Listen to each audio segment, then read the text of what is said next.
Nagpasalamat ang cast ng Meant to Be sa lahat ng mga tumutok sa pilot episode ng kanilang serye kagabi. Bukod sa mataas na rating, trending pa ito sa social media. Makichika kay Aubrey Carampel. Tigil taping ang cast ng Meant to Be para sabay-sabay na panoorin ang pilot episode ng Meant to Be kagabi. Komportabling naupo sa sahig ang primetime princess na si Barbie Forteza. Katabi ang kanyang apat na leading men na sina Ken Chan, Ivan Dorschner, Jack Roberto at Adi Raj. Tuwang-tuwa raw sila na finally ay ipinalabas na ang kanilang feel-good at kilig serye. Trending pa sa Twitter at pinag-usapan din sa social media ang unang episode, lalo na ang pool scene kung saan nagpakita ng abs ang apat na primetime hunks. Mas masaya, iba yung energy ngayon, iba yung energy tonight kasama ng mga, syempre, ng mga televiewers namin.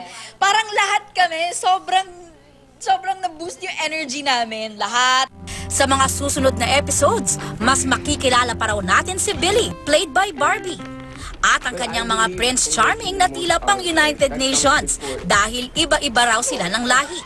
Ang Chinoy na si Yuan Lee na may pagka-bad boy ang image. Hindi lang to tungkol sa pagmamahal about special someone. Ito rin yung pagmamahal, love about sa family, sa kaibigan.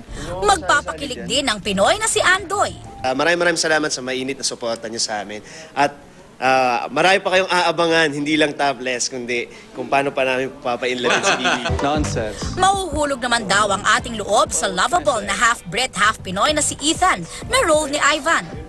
Ang saya po namin doon. Actually, kasi ito yung pinaka parang lumalabas yung charisma namin, yung chemistry namin.